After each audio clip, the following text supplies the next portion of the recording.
The idea of community service and being of service to our neighbors is something I learned early on in life. My father was a union shop steward.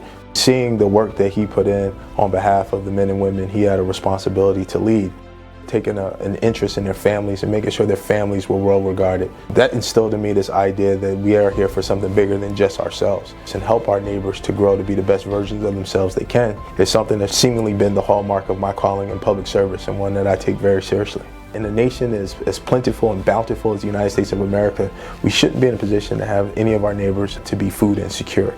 Food insecurity, unfortunately, has a lot of different roots. The idea that if we're going to put individuals in a situation where they're not food insecure, we got to make sure that they have the economic opportunities for them to grow. We got to make sure that they have housing opportunities across the wide spectrum of our housing inventory so they can also elevate themselves and their family.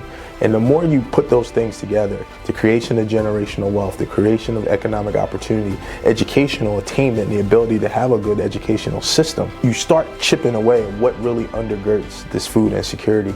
And for us, focusing on each of those areas in multidisciplinary approach is how we'll eradicate it moving forward.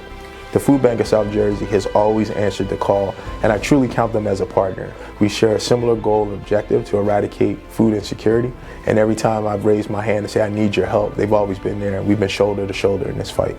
Being honored today as a food insecurity champion is something that I can tell you overwhelms me. I think part of it is just because this is the work that we're called to do. But I can tell you an organization with the credibility and the stature of the Food Bank of South Jersey finding me worthy of such acknowledgement means more to me than anything. And I'm thrilled to be here this evening to accept that award.